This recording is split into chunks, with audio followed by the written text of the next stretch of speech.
I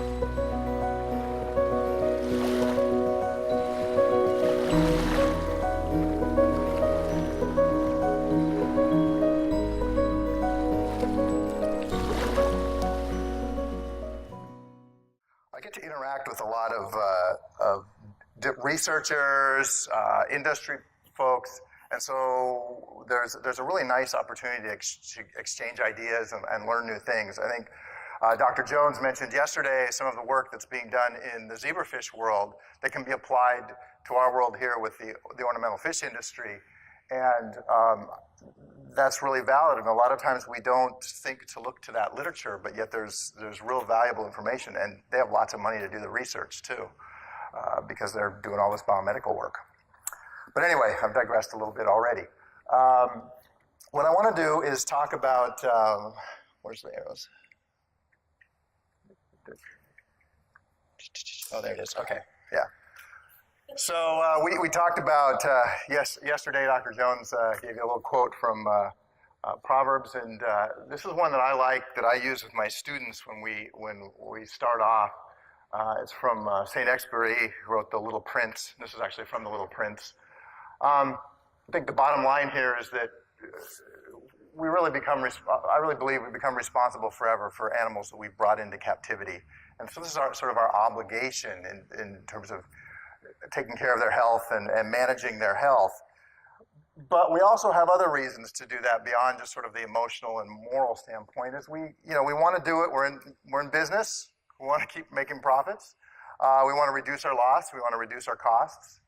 And increasingly, we have regulatory scrutiny. We have organizations, regulatory agencies that have welfare concerns. Lots of pressure is arising over that. We have emerging and foreign animal diseases that are associated with the animals that we're moving around, and we are moving a lot of animals across borders and around the world. We have zoonotic diseases. Those are those diseases that animals, particularly in this case fish, can carry, or invertebrates can carry, that can maybe transfer to us. And then, as we relate to this section, there's sustainability issues. And improving health management is going to lead to sustainability. It's a key part of sustainability because we reduce the overall impact on the animal populations. When we're talking about developing standards, I think this is really important, and we have to think about the different levels where there's going to be pressure to develop standards. The first one is in our own facilities. That you could be a home aquarist in your home tanks, or your retail wholesale facility, or if you're collectors as you move through your chain of custody.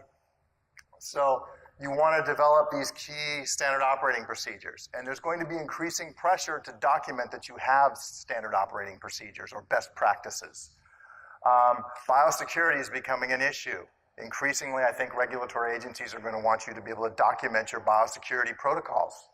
Animal welfare is becoming a big issue. We just raised that up into international level. We have the diseases of concern for the trade. There's environmental protection issues that arise, and then, of course, the animal welfare issues. Those really don't go away. We look at national and state standards, we have the same thing. And then local and municipal standards, we're going to have variations. In some parts of Europe, there are requirements for the number of fish you can have in aquariums, or you have to have a certain size aquarium to have particular fish. Some fish that are schooling fish, you can't buy any less than a certain number. These are things, regulations that are coming out at the local level. But when we talk about developing standards, one of the things that we're doing is developing standards of training our staff, training ourselves.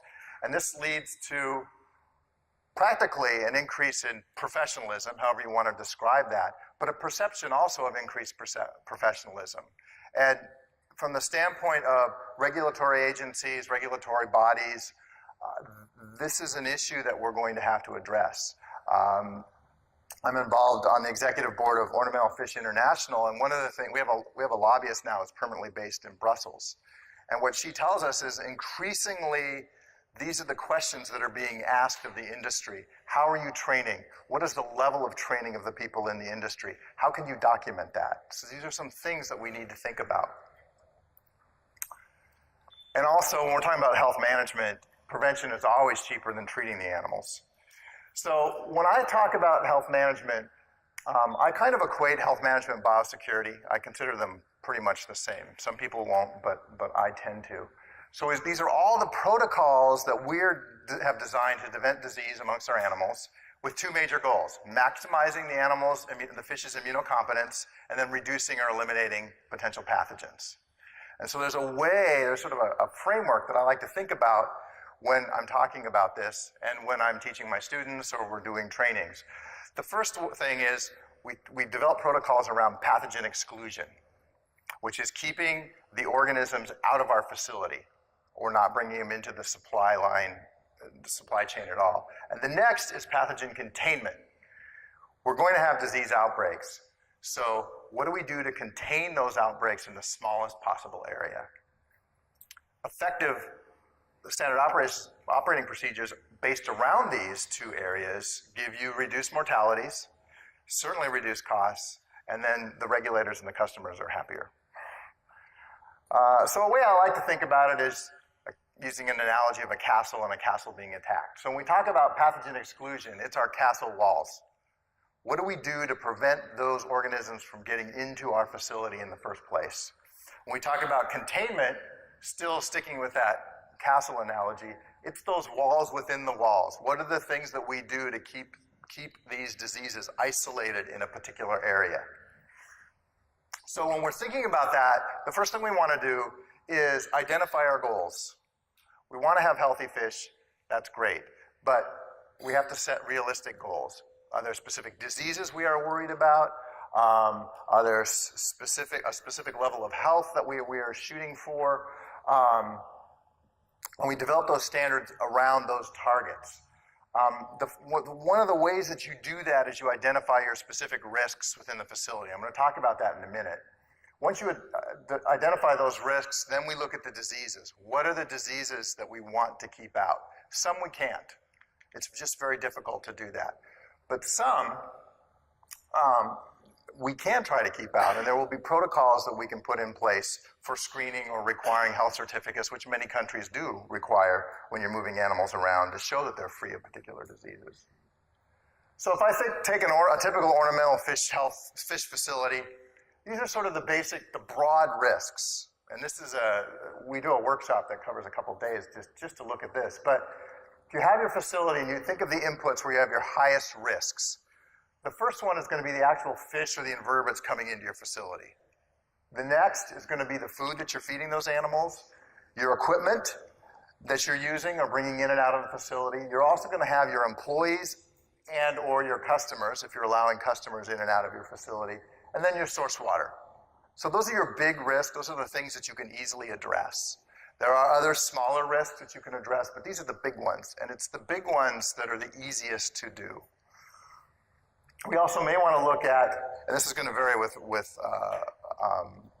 regulations, but your effluent water. How are you treating the water that's leaving your facility to ensure that you're not releasing anything into the environment? So let's go through each one. The first one, from pathogen exclusion standpoint, are our fish sources. Well, the easiest thing to address that is to buy from quality sources or collect in a way that ensures that your fish maintain a high quality throughout the chain until they get to your facility. And there's a whole series of protocols you would develop, and we've heard about a lot of them already, to ensure that your fish are healthy, they're decompressed adequately, they're captured in a way that you won't have net trauma and that kind of thing. The other thing is, if you're buying fish, is minimize your number of sources. The smaller the number of sources of your fish, the less the risk. The other thing is certification of the fish. So fish, there are some companies that will sell fish. I've seen this. They'll come with a pretty certificate that says guaranteed to be free of all diseases. That's impossible. But typically, if you have an official certificate, they will use standards, often based on the OIE standards, and you'll have a letter or a certificate that says they are free of specific diseases, or they've been tested to be free of specific diseases. Or it will be something less than that, where maybe a veterinarian or a fish health inspector has signed it and said, these animals appear to be clinically healthy when I examine them on this date at this time, and that's all you'll get. But you want to be very wary of certificates unless they've followed specific protocols or meet the standards for that particular country of import.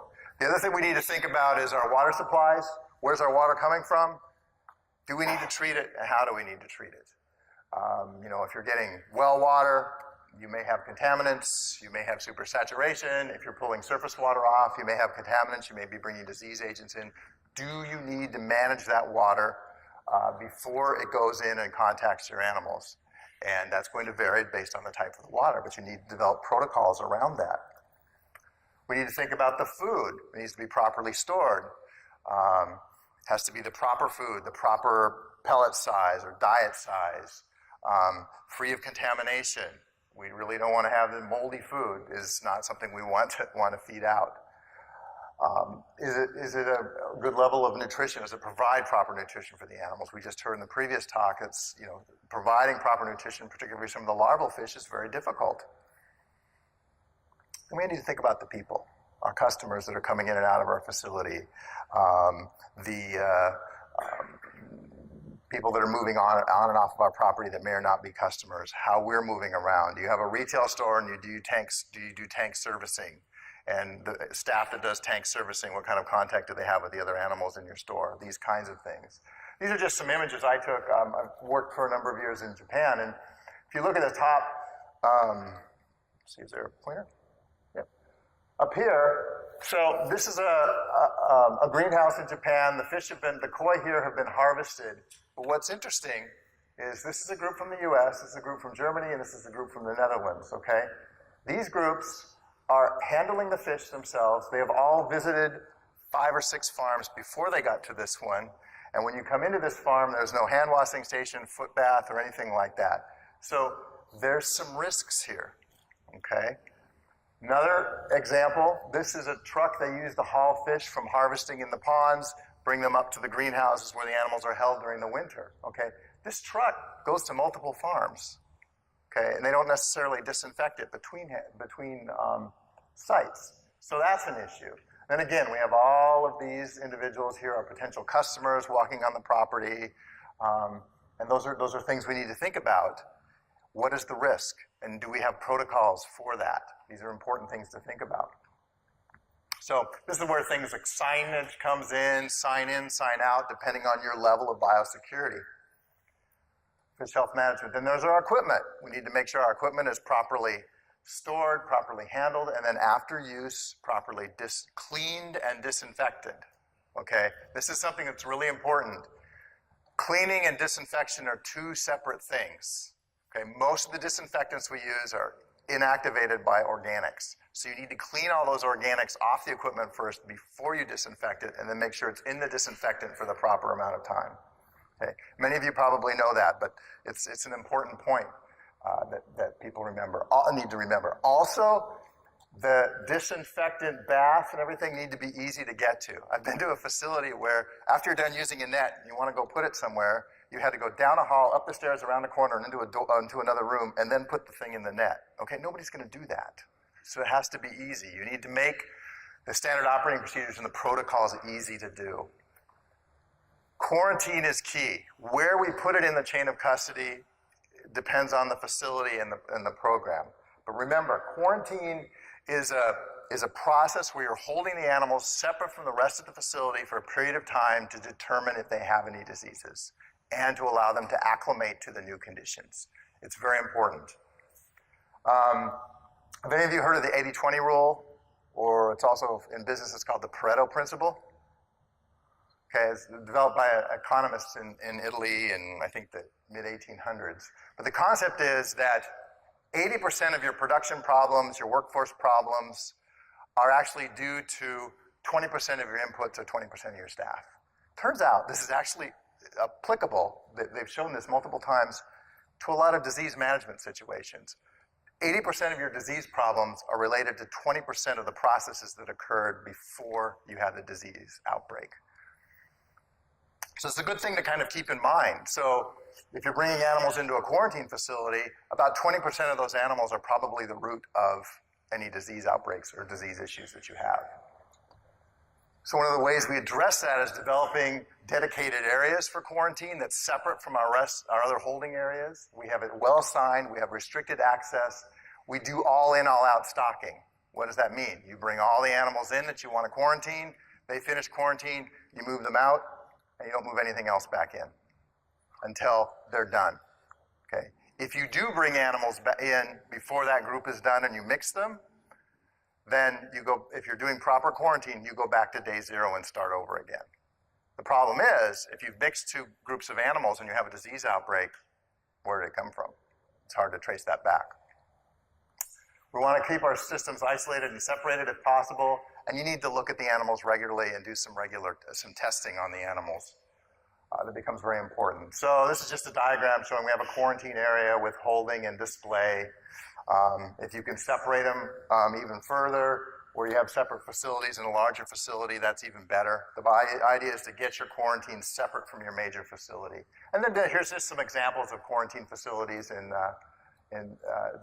different places I visited. You may recognize one of those pictures, somebody local. And then here's another one. This is a quarantine facility in Portland, Oregon. This is actually in a retail store. And he quarantines everything that he brings in, and has found it to really be effective and has actually reduced some of his costs. We want to quarantine everything, our fish, our invertebrates, and our plants. Optimally, you'd like to quarantine them all separately. Because remember, the plants and the invertebrates can oftentimes carry intermediate stages of disease organisms can affect your fish. So, you know, when we're talking about quarantine, one would argue that maybe this guy wasn't watching very closely. We want to do this for 2 to 4 weeks typically. We want to monitor those animals daily. We want to have some kind of disease surveillance. And maybe we subsample some of the fish, do some skin scrapes, some gill biopsies, maybe even do some more aggressive diagnostics where we screen for particular viral diseases or other diseases, where we do some laboratory workups. If we see diseases, we want to treat them immediately, or if it's something we don't want to have, the decision may be we just cull this population and we start over and get a new batch in. But the point is we want to eliminate those pathogens, either through culling of the population of fish that came in, because those are diseases we just don't want to have, or we do a treatment so we can reduce those loads or eliminate those loads.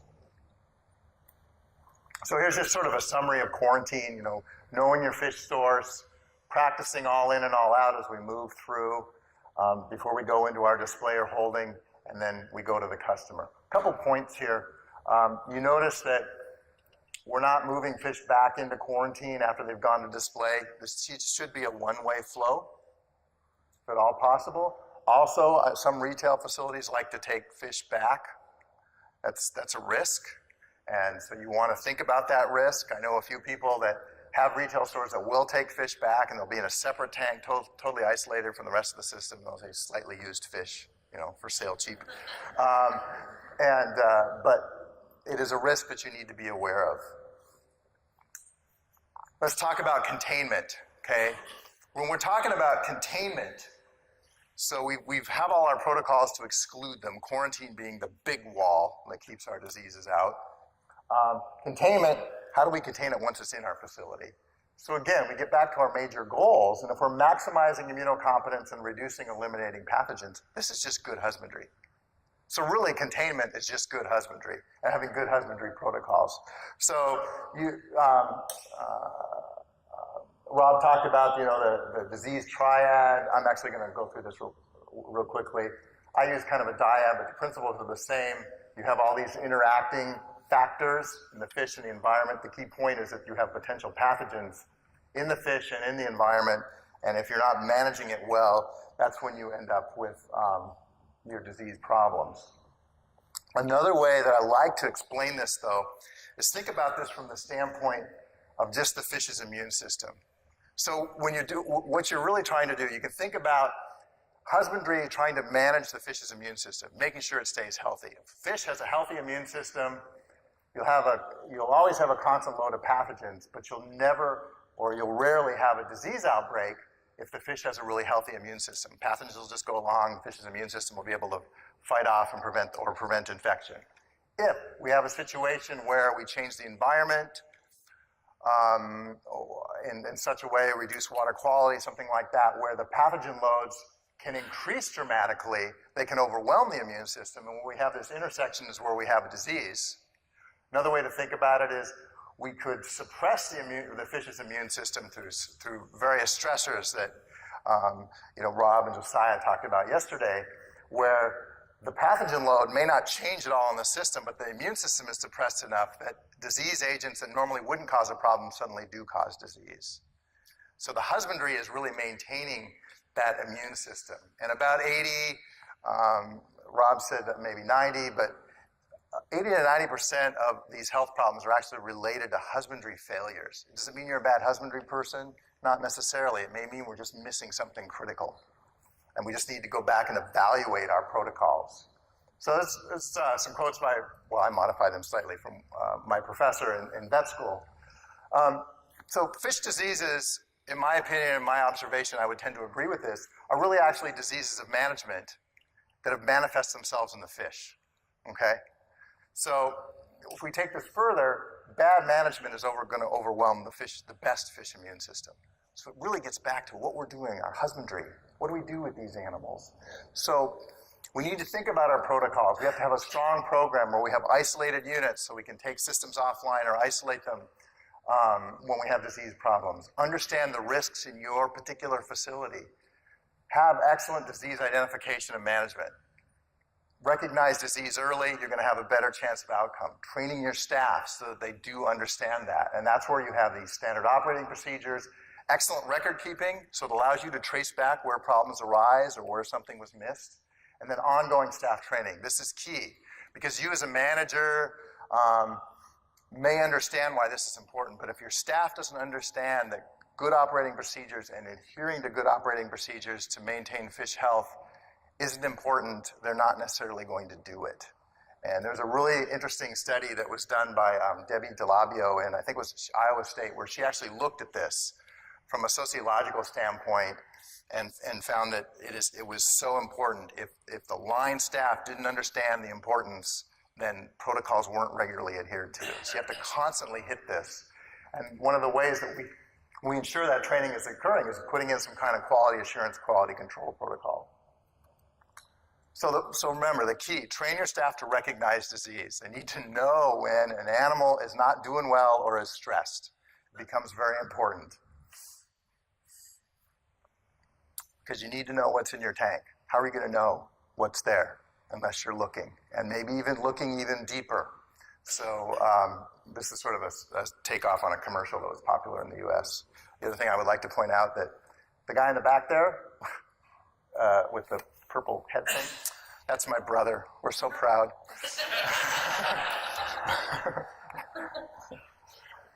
That's his wife. And this guy was the maid of honor at their wedding. So just because you're looking at the fish and watching them doesn't mean you're seeing everything, because what you see isn't always what's there. So here's another little diagram. You see sick fish. This is the manager's perception or the hobbyist perception. You see sick fish. But if you see sick fish in your system, there's probably a bunch of fish that aren't displaying any signs yet. We would call those subclinical.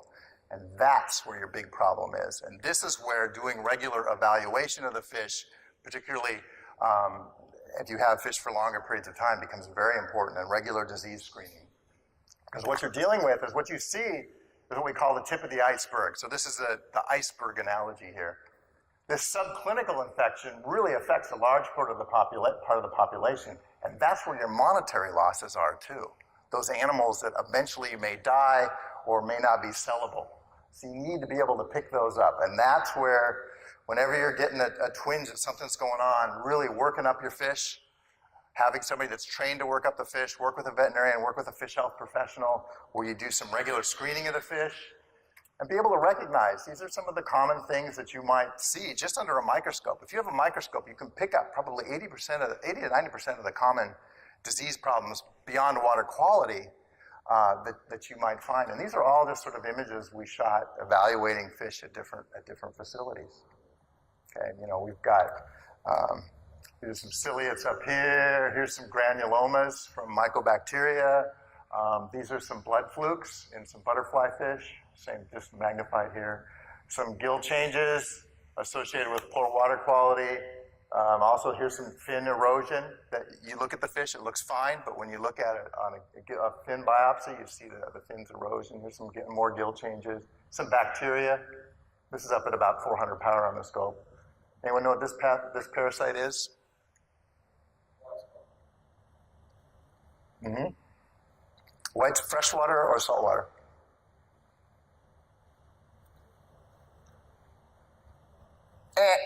Okay, lost a point there. This is the freshwater. This is Ichthyopterius. This is the only picture I have showing the characteristic U-shaped nucleus. Everybody says, oh yeah, that's how you identify it. I've seen it once. I took a picture. But the nice thing is we have these great tools now for, that we can, if we're having problems, we can show these things to the world. Or, I mean, I use my smartphone, or this is just a little camera. I put them right up to the scope. I take pictures. I take video. I send them off if I don't know what's looking at, what's going on. My staff at one of the facilities I manage, I've received images just a couple days ago. What's this? We don't know what it is. How should we proceed? So there's a great way to, if you've got a scope and you've got a digital camera or your smartphone, there's these great mounts for the smartphones now. You can mount them on your microscope and take great images. Use them. There's lots of people out there that you can consult with. And we do a lot of consulting. I guess we'd call this teleconsulting. We do a lot of that right now. And the other thing is unit isolation. If we have this as sort of a generic system, I'm winding down here. Here's your water source with your plumbing. If your water's moving through your tanks, or you can imagine if you have a disease outbreak, it can spread really easily. So how do we address that? Split them, you got two separate systems, or work out a system where you have sort of a one-way flow where the water actually goes out or it goes through a serious treatment system before it comes back. The idea is to isolate your units as much as possible. Know your risks, where the pathogen is hiding, in the animals, in the substrate, in the equipment, vectors, other disease agents that can carry other disease agents. So your parasites can transfer viral diseases and bacterial diseases. How disease is transmitted, think about that. The water, your shipping water, your bag water, all that kind of thing. Airborne, heavy aeration, those little water droplets, they can move pathogens up to 3 feet with just a little bit of breeze. These disease agents I already mentioned can transfer things. Fomites is just the equipment. Again, proper cleaning, proper disinfection. And then the food, I mentioned that earlier. So examples of ways to isolate systems, these are just some examples here. Here's on the bottom, this is a small koi retail tank, but there's plexiglass between the tanks and a plexiglass lid and then an individual net for each tank. Top, similar thing, you notice the lids on the tanks, each one has their own water supply. This is just a cheap system we set up in our lab. We've completely remodeled it now, but this is just that plastic poster board between, and that's how we prevent splashes. Here we just use visqueen. It doesn't look like this now, but kind of cheap. Then procedures, developing your standard operating procedures. Have them printed, have them rented, have a record-keeping system, and do regular staff training. That's really key, regular staff training. You also, when you're doing the training, you've got to think about your staff. So in a lot of places in developing countries, or even some of the big import facilities, many people don't read or may not read English. So signage with lots of visual cues can be really useful to explain the protocol. So you want to think about your staff and how you can best transfer that information to them. These are awesome cartoons that are actually part of a training manual we're using in Brazil with Project Piaba. So find what works. Quality fish source, quality staff, have good staff selection, find the best people, regular training, develop good, high quality SOPs, making sure for sure that we're identifying and removing dead and sick fish right away, have the good acclimation protocols, we've heard about that earlier, good husbandry and disinfection between lots, and then all in and all out. Those are just sort of the minimum, and you can build upon that. But with good protocols for fish health management, and recognizing that it's a dynamic process, you have to constantly be reevaluating it. By doing that, you're going to protect your livestock. You're going to have less health problems. Your business is going to be protected, but you're also going to have fish that have somebody defending them. They have an immune system that you're watching out for them, and you hopefully have them healthy so they can fight off anything. All right? It's going to protect your business, and then ultimately, getting back to the theme here, the less animals we're bringing in, or the more animals we can produce in captivity, it's a key to sustainability. Not rearranged, but sustainability is a key, not only of the environment, of the animal populations, but also of our businesses. We're creating a sustainable business. Anyway, thank you very much.